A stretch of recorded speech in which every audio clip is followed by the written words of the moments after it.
Robert Lee Parker Jr. was born on January 10, 1964, the son of Robert Lee Parker Sr. and Mary Parker in New York, New York. Bobby, as they called him as a kid, was the only son, the middle child. Mary Ann and Robin, his sisters. They had a fun-filled childhood growing up in middle, working-class Jamaica, Queens.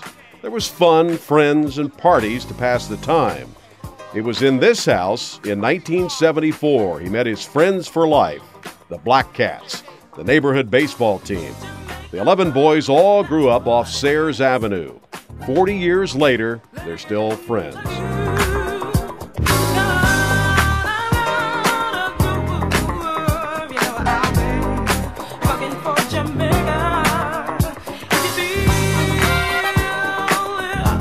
It was there Bobby fell in love with baseball. His favorite team was the New York Mets.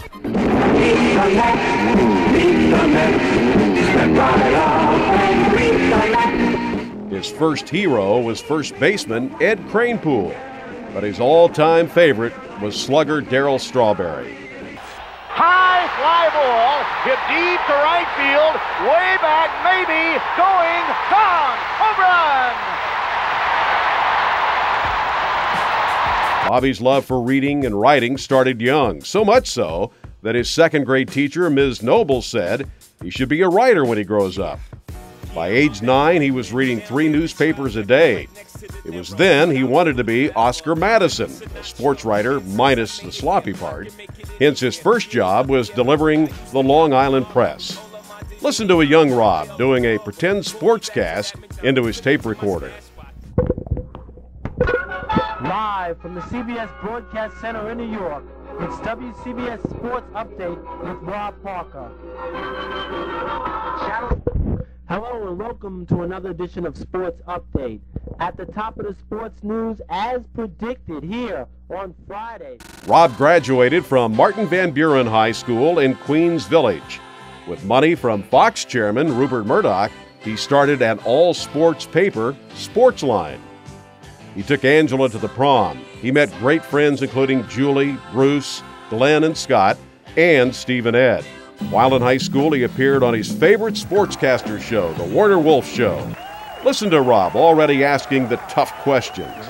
I would like to direct my question at Phil Simms. I would like to know, can you throw 5 touchdowns every week?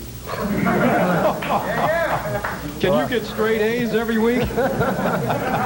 I wish I could, but no, I don't think so. I don't think it's possible in the NFL to do that. At Southern Connecticut State University in New Haven. From the Berkshires to the South, from wherever you live, this is Rob studied journalism. His first friend there was Michael Jefferson, picture in the middle. Dean was a longtime roommate, plus Jim and Scott and Dan, Karen, and Gary were all good friends. After graduation, the school had Rob do a TV commercial. The internships gave me an opportunity to go in and practice what I was taught from the classroom. And that was really important. It's one thing to, this is how you do it, and it's another thing to actually go out and do it. I mean, and that's the way you learn. We spent more time in the courtroom than we did in the classroom, and that was really exciting. Then it was off to Columbia University in New York City, where Rob got his master's in journalism. Met great friends along the way, including Natalia, George, and Ingrid. At graduation, Rob even wore a Mets hat with a tassel instead of a traditional cap. Mom wasn't crazy about that. Rob also attended the University of Missouri in Columbia. After that, Rob started his Ph.D. at NYU in the city, but dropped out to cover the New York Knicks for the Daily News. This is the news station, WNEP 16. His newspaper career started in Wilkes-Barre, Pennsylvania. He was a high school sports writer straight out of college. 5 months later, at 22, Rob landed a job as a general assignment sports writer for the Daily News, his favorite paper growing up. It was a lifelong dream. He covered St. John's, the Nets, and Knicks there. Dolores Thompson, the sports secretary, looked out for him. It was while covering the Nets he met his best buds in sports writing, downtown Cliff Brown and Curtis Bunn. Then it was off to Cincinnati. Never wondered whatever became of me. I'm living on the air in Cincinnati. Rob became the first African American to cover the Cincinnati Reds. Rob, also a Baseball Writers Association of America member and votes for the Baseball Hall of Fame, it's his most prized possession. Hello, Detroit. Then Rob landed in Detroit, becoming the first black sports columnist in the Detroit Free Press's 160-year history. Tuesday, March 9, 1993, 9:45 a.m. Good morning, Rob. I want to welcome you to Detroit, and it's real good to have brother here writing for the Detroit Free Press sports section. I hope you're entitled to write on more than just sports. You obviously have a social consciousness as well as a sports awareness. Back in New York, he was also the first African-American sports columnist at Newsday. Rob went back to Detroit, worked at the Detroit News for 9 years. There was the Millen Man March outside of a Lions-Bengals game. That was funny. That was Rob Parker, the Millen Man March. I've told him that. It was very clever. It was in Detroit that Rob also had a wonderful radio career. He was the first on-air host hired at WDFN, Detroit's first all-sports station. He and Mike Stone co-hosted The Odd Couple in the afternoons. On July 11, 1994, Rob Parker was asked to cease talking while in the Free Press building. That request came from his boss. Rob spent 10 years on the air doing Sports Night with Parker and the Man.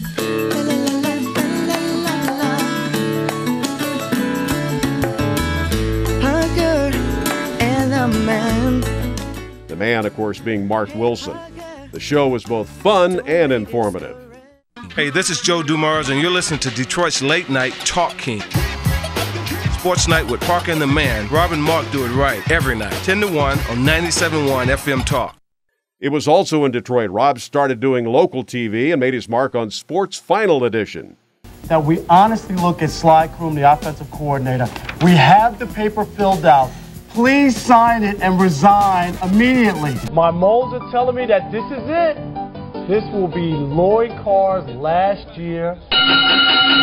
Only Dorothy and Toto had a worse time away from home than the Pistons have had on this West Coast trip. Guys are now 0-4 as the season over. Years later, Rob even got to be a fill-in sports anchor at WDIV Local 4. He's been at DIV 20 years. All right, controversy last night in Miami. Spurs coach Greg Popovich under heat, sending home Tim Duncan, Tony Parker, Manu Ginobili, and role player Danny Green to a commercial flight. Instead of playing them against the Heat, Commissioner David Stern was not happy, and moments ago fined them $250,000.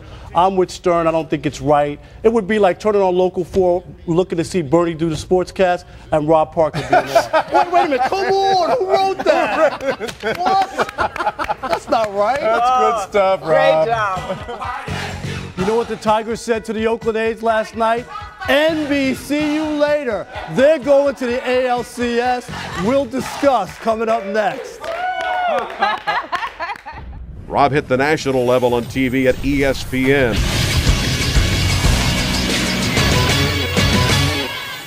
For 8 years. With all due respect to D-Wade, I think Spo blew it. How do you view this, Rob? You know what? I viewed it the same way that D-Wade saw it. Okay? I saw it the same way. I'm telling you, it wasn't Spoelstra's fault. Including 6 on First Take with Skip Bayless and Stephen A. Smith. What are you doing here? It's ESPN First Take, the hottest sports debate show in America. That's good. I'm Rob Parker. You're not Rob Parker. In for Jay Crawford. You're not Jay Crawford. Skip Bayless to my left, Stephen A. Smith to my right. Rob is very opinionated, hence controversy found him a few times along the way. First with Lions coach Rod Marinelli, and then with Washington quarterback RG3.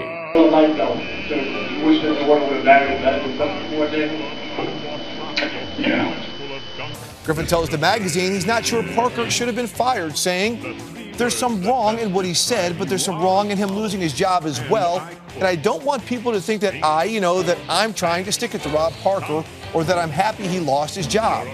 Along the way, though, Rob developed friendships with some of the athletes he once covered, including Joe Dumars, Straw, and Eric Davis, and Cecil Fielder, too. Rob's a world traveler, has been on 6 of the 7 continents. His best trip was to Egypt. In a word, it was dope. After living all over, Rob finally settled in Southfield, Michigan. He bought a house, installed a pool, and loved having parties with friends. Rob also loved being in business. He and partner Tico Edwards opened a few barber shops, hot dog joint, sports bar, all in Detroit. Rob even starred in some of the hokey commercials. The best haircuts in Detroit are at Sporty Cut. Home of the $10 all-even haircut. Hey, Teak, don't take too much off. Come on! One of my CWPF's close, warm, personal friends opened up a sports bar, right, Rob? That's right, Katrina. Stick and stay for the details. How's that? All right, come on! We're coming back right after this. Rob's a huge TV sitcom fan. His 5 all-time favorite shows are The Odd Couple, The Golden Girls, Seinfeld, Batman, and The Honeymooners. You should never assume, because when you assume, you make an ass of you and me. Rob also loves music. His top 5 include Aretha Franklin, Frank Sinatra, The Police, Stevie Nicks, and Sade. And while his career was important, Rob's friends were an even bigger part of his life. Travel down the road and back again. Your heart is true. You're a pal and a confidant. And if you threw a party, invited everyone you knew, you would see the biggest gift would be from me, and the card attached would say thank you for being a friend.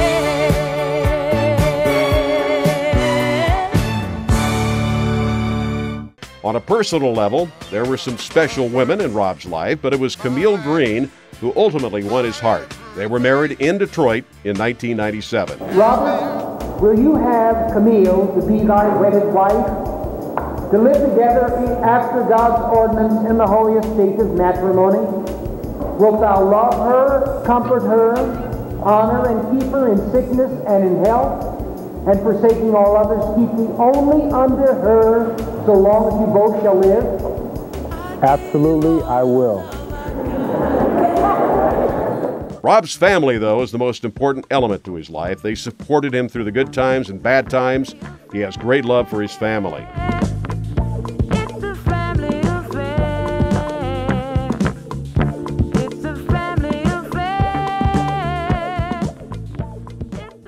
In the end, the thing he's most proud of is the young journalist he's helped mentor along the way. Rob never believed in just taking, but giving back. He's proud of the more than 30 people who have gone on to do big things in their careers. On January 11, 2014, in New York City, where it all began, Rob, along with family and friends, celebrated a milestone, his 50th. Happy birthday, Rob.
as clear as he.